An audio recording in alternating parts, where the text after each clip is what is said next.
Lorsqu'une personne vous rejette et que vous choisissez de disparaître complètement de sa vie, il ne s'agit pas d'un geste théâtral ni d'une stratégie de revanche. C'est souvent une forme de maturité émotionnelle, une décision silencieuse qui consiste à accepter une situation telle qu'elle est sans chercher à la prolonger artificiellement. Il n'y a pas de messages insistants, pas d'appels répétés pour obtenir des explications supplémentaires, pas de présence maintenue à travers les réseaux sociaux ou les cercles d'amis communs. Il y a simplement une prise de distance claire, cohérente et respectueuse. Cette attitude repose sur un principe simple de psychologie relationnelle. Lorsque quelqu'un exprime un besoin d'espace ou un refus, le fait de respecter pleinement cette limite permet de préserver sa dignité personnelle et d'éviter les dynamiques d'attachement déséquilibrées. Accepter la décision de l'autre, c'est aussi reconnaître que le contrôle ne doit pas remplacer le respect. Avec le temps, ce silence et cette absence peuvent créer une prise de conscience chez l'autre personne. Non pas dans une logique de choc ou de souffrance infligée, mais plutôt dans une réflexion sur la valeur des liens et sur la manière dont la présence de quelqu'un peut parfois être tenue pour acquise. L'absence devient alors un miroir, révélant la place réelle que chacun occupait dans la relation. Du point de vue psychologique, cette distance permet aussi de rétablir un équilibre intérieur. Elle aide à sortir des schémas de dépendance émotionnelle où l'on cherche constamment validation et réponse immédiate. En s'éloignant, l'individu reprend progressivement le contrôle de son attention, de son énergie et de son bien-être. Les personnes perçues comme disponibles en permanence finissent parfois par être sous-estimées. À l'inverse, une présence calme, puis une absence stable et assumée, peuvent amener à une reconsidération naturelle de la relation, non pas par manipulation, mais par prise de recul. En réalité, la véritable force ne réside pas dans la réaction à un rejet, mais dans la capacité à continuer son chemin sans amertume, sans dépendance, et sans chercher à forcer un lien qui n'est plus réciproque.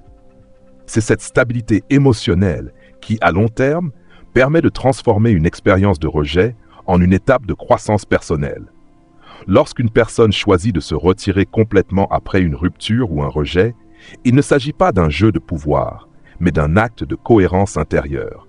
C'est une manière de fermer une porte sans bruit, sans confrontation inutile, simplement en respectant la réalité de la situation. Ce retrait total crée un espace clair, sans ambiguïté. Il ne laisse plus de zone grise, ni d'attente implicite. Il répond exactement aux demandes exprimées, du recul, de la distance, de la liberté. Et c'est précisément là que se produit une prise de conscience parfois difficile. Dans de nombreuses dynamiques relationnelles, il existe souvent un écart entre ce qui est exprimé et ce qui est réellement ressenti.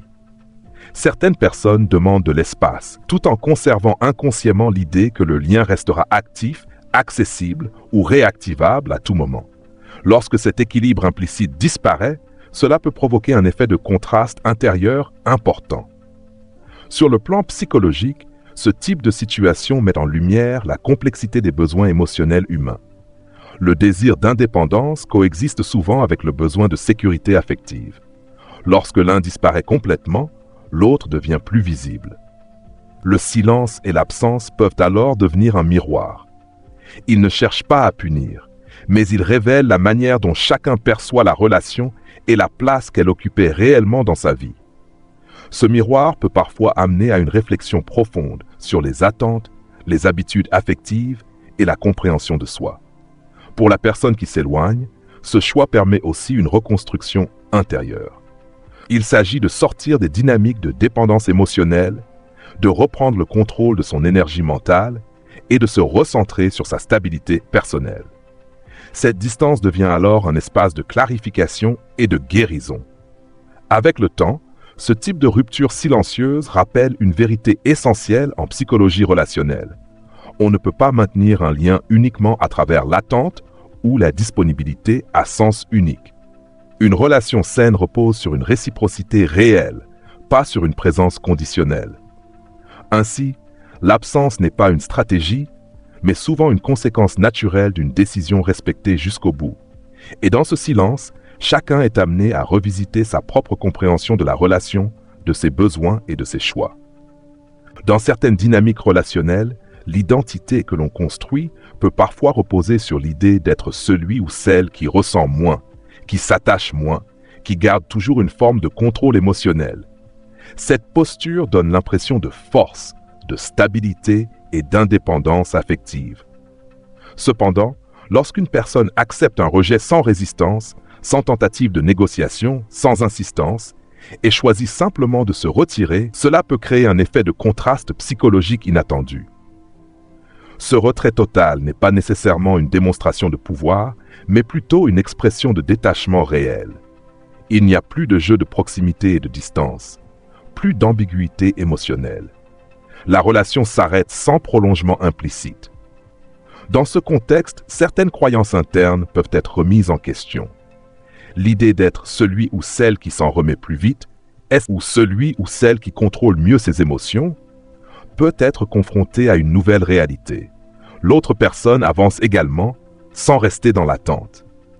Du point de vue psychologique, cela peut provoquer une prise de conscience sur la nature réelle des liens affectifs. Lorsqu'il n'y a plus de réaction en face, plus de continuité, plus de réponse émotionnelle, l'absence devient un espace neutre qui oblige chacun à revoir sa perception de la relation. Ce silence peut aussi s'y remettre en question certaines habitudes relationnelles répétées.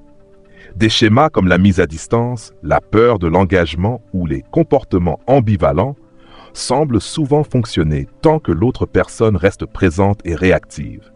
Mais lorsque cette présence disparaît complètement, ces schémas produisent des conséquences irréversibles. Sur le plan émotionnel, cela peut amener à une réflexion plus profonde. Certaines dynamiques ne sont pas neutres, elles ont un impact réel sur la continuité des relations. Ce qui semblait être une stratégie de protection peut parfois conduire à des pertes durables. Pour la personne qui se retire, cette distance devient souvent un espace de recentrage. Elle permet de sortir des attentes implicites, de la confusion émotionnelle et des cycles de dépendance affective. Le silence devient alors un cadre de stabilisation intérieure. Avec le temps, ce type de situation met en lumière une réalité essentielle. Les relations ne se maintiennent pas uniquement par habitude ou par présomption de retour. Elles reposent sur une réciprocité active, et lorsque celle-ci disparaît complètement, il ne reste qu'un espace de clarification et de prise de conscience. Ainsi, ce qui peut sembler être une simple absence est souvent perçu des deux côtés comme un moment de réajustement intérieur profond, où chacun est confronté à sa manière d'aimer, de se protéger et de se relier aux autres. Dans certaines dynamiques relationnelles, la disponibilité émotionnelle d'une personne peut créer un fort sentiment de sécurité chez l'autre. Lorsqu'une présence est stable, rassurante et constante, elle permet souvent à l'autre de fonctionner tout en maintenant ses propres mécanismes de défense psychologique. Une forme de dépendance affective peut alors s'installer progressivement sans être clairement reconnue sur le moment. Lorsque cette présence disparaît ou devient silencieuse, ce qui était implicite peut alors devenir plus visible. Certaines personnes découvrent alors, parfois avec surprise, qu'elles avaient développé un niveau d'attachement plus profond qu'elles ne l'avaient consciemment admis. Cela peut entrer en tension avec l'image qu'elles ont d'elles-mêmes, notamment celle d'une personne indépendante et autonome émotionnellement. Sur le plan psychologique, ce type de situation peut générer une forme de dissonance cognitive, l'écart entre l'identité que l'on s'attribue et les émotions réellement ressenties. Une personne peut croire qu'elle contrôle totalement ses attachements et ses réactions émotionnelles, tout en constatant, dans l'expérience, que certaines émotions émergent de manière spontanée et difficilement maîtrisables. Dans ce contexte, des sentiments comme le manque, la nostalgie ou le regret peuvent apparaître sans être entièrement volontaires. Ils ne sont pas toujours compatibles avec les mécanismes de défense habituels, ce qui peut créer une impression de perte de contrôle émotionnel. L'individu découvre alors que les émotions ne sont pas uniquement des choix rationnels, mais aussi des réponses profondes ancrées dans le lien affectif. Le regret, lorsqu'il survient, peut prendre plusieurs formes. Il ne s'agit pas seulement d'un constat lié à une situation passée, mais parfois d'une prise de conscience plus large. celle d'avoir été capable de ressentir davantage qu'on ne le pensait, ou d'avoir sous-estimé la valeur d'un lien. Dans certains cas, cela remet en question l'image d'une personne peu affectée ou détachée, révélant une capacité émotionnelle plus complexe. Avec le temps, les réactions émotionnelles peuvent évoluer. Une première phase peut être marquée par une forme de soulagement ou de neutralité apparente, souvent liée à la distance ou à la fin d'une tension relationnelle. Puis, progressivement, des interrogations peuvent émerger, accompagnées d'une réévaluation de ce qui a été vécu. Dans une perspective psychologique, ces processus ne relèvent pas uniquement de l'attachement à une personne spécifique, mais aussi de la manière dont chacun construit son identité émotionnelle, gère la proximité affective et interprète les ruptures ou les silences relationnels. Ainsi, les expériences de perte ou de distance peuvent devenir des moments de réflexion intérieure, où se confrontent les mécanismes de défense, les attentes implicites et la réalité des émotions ressenties. Lorsque le silence se prolonge au-delà de ce qui était attendu, il arrive que certaines personnes commencent à s'interroger, non pas de manière immédiate ou dramatique, mais progressivement. Elles peuvent vérifier leur message, chercher des indices ou tenter de comprendre ce que cette absence signifie réellement. Cette absence d'échange crée souvent une forme d'incertitude difficile à interpréter. Lorsqu'il n'y a plus de repères clairs, l'esprit humain a tendance à combler les vides par des suppositions. Cela peut générer une légère anxiété, un besoin de comprendre, et parfois les premiers doutes sur la nature réelle de la situation et sur sa continuité. Avec le temps, si le silence se prolonge, cette incertitude peut évoluer. Chez certaines personnes, elle peut se transformer en inquiétude plus marquée, liée à la prise de conscience qu'une relation ou un lien perçu comme important pourrait réellement prendre fin. Cette étape active souvent le système d'attachement qui réagit naturellement à la perception d'une perte ou d'une distance durable. Sur le plan psychologique, cette réaction n'est pas rare. Elle reflète simplement la manière dont l'être humain s'attache et réagit à la séparation. La peur de perdre un lien significatif peut alors devenir dominante, non pas par choix conscient, mais comme une réponse émotionnelle automatique. Dans certains cas, cette prise de conscience peut conduire à une tentative de rétablir le contact. Il ne s'agit pas nécessairement d'un geste stratégique, mais plutôt d'une réaction face à un sentiment de manque ou de perte. Lorsque cela se produit, la personne cherche souvent à retrouver une forme de stabilité émotionnelle. Si le silence se maintient malgré ces tentatives, l'expérience peut évoluer vers une phase plus profonde de deuil émotionnel. Ce processus peut prendre différentes directions. Pour certains, il devient une occasion de réflexion et de remise en question personnelle, parfois même un point de départ vers un travail sur soi, une thérapie ou une meilleure compréhension de ses propres schémas relationnels. Pour d'autres, cette expérience peut rester non résolue, se transformer en tristesse durable, en résignation ou en distance émotionnelle.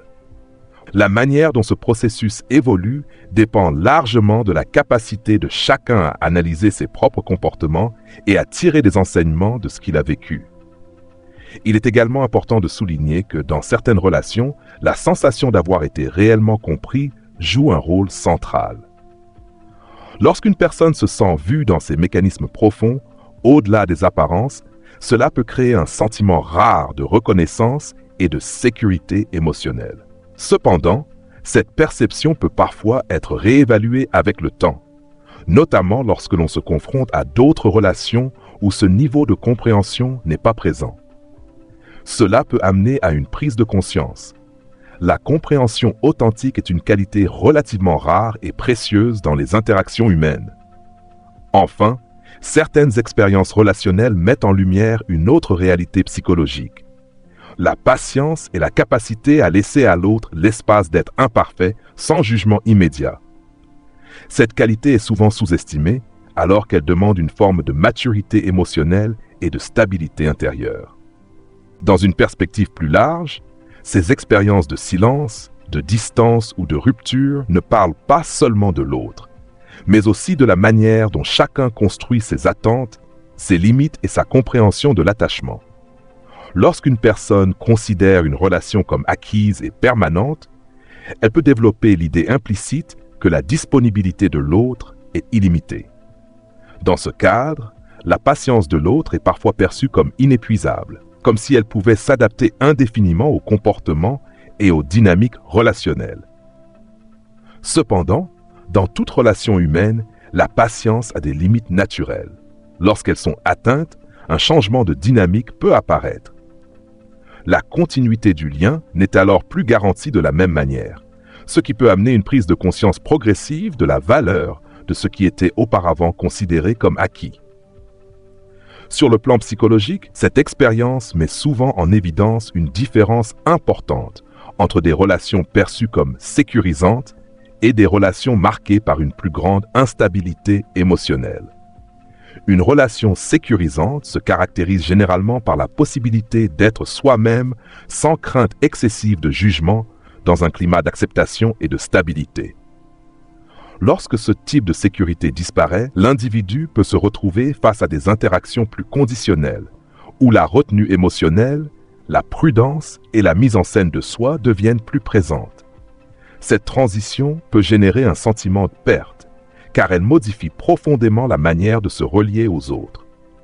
Les processus de changement relationnel sont souvent mieux intégrés à travers l'expérience vécue qu'à travers des explications théoriques. En psychologie, on observe que l'expérience émotionnelle directe a un impact plus profond sur la mémoire et la compréhension que les simples échanges verbaux.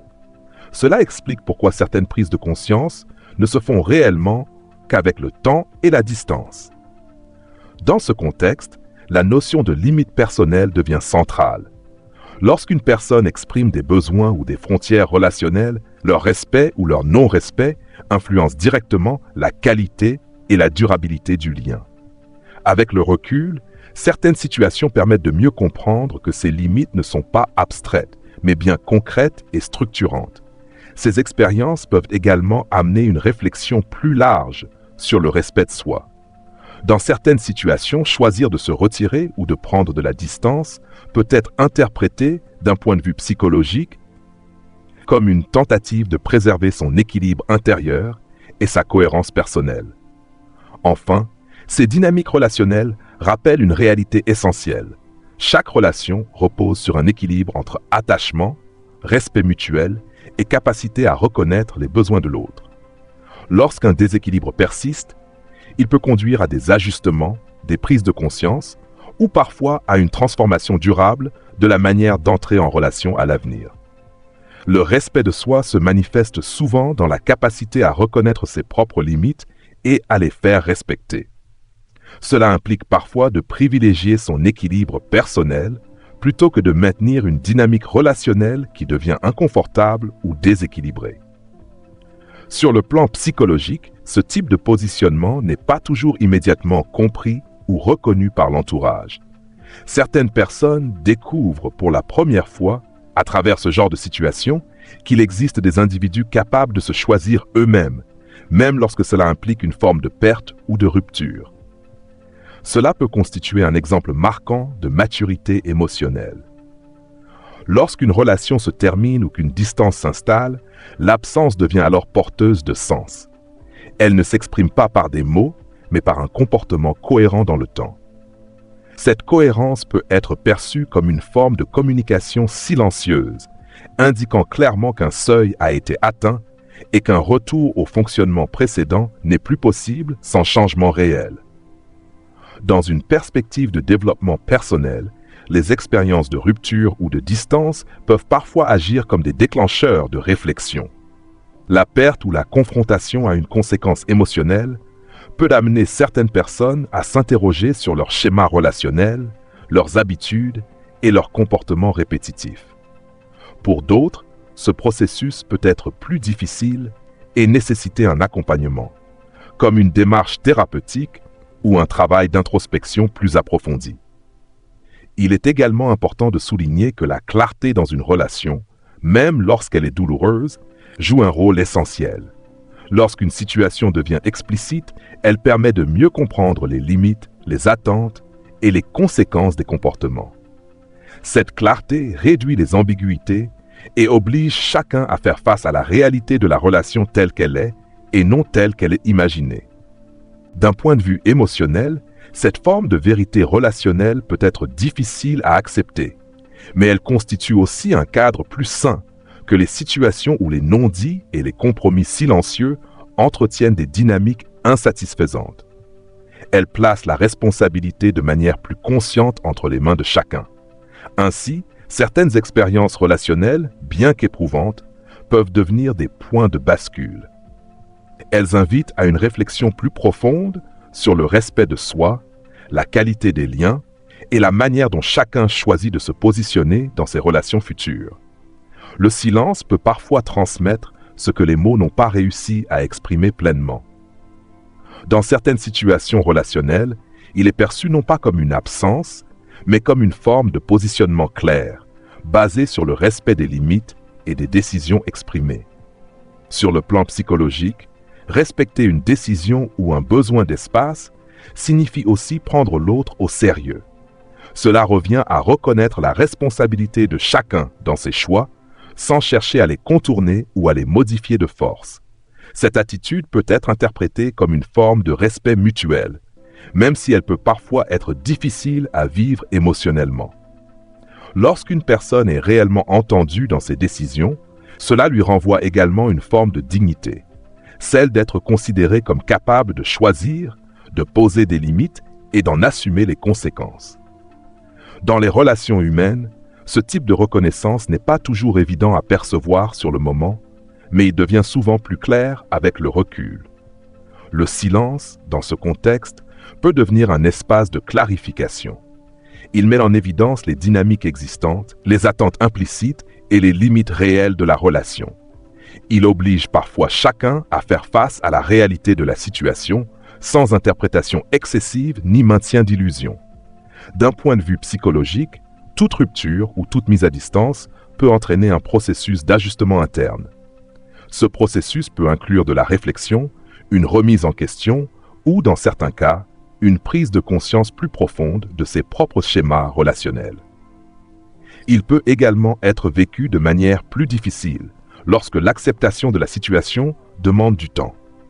Il est important de souligner que la manière dont une personne traverse ce type d'expérience ne dépend pas uniquement de l'événement lui-même, mais aussi de ses ressources émotionnelles, de son histoire personnelle et de sa capacité à analyser ses comportements.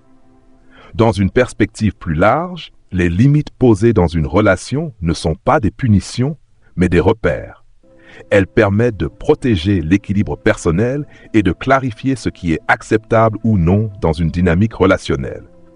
Lorsqu'elles sont respectées, elles contribuent à des relations plus saines et plus conscientes. Enfin, chaque expérience relationnelle laisse une empreinte différente selon les personnes. Certaines situations deviennent des points de départ pour une évolution personnelle, d'autres simplement des expériences marquantes. Dans tous les cas, elles participent à la construction d'une compréhension plus mature de soi-même et des relations humaines.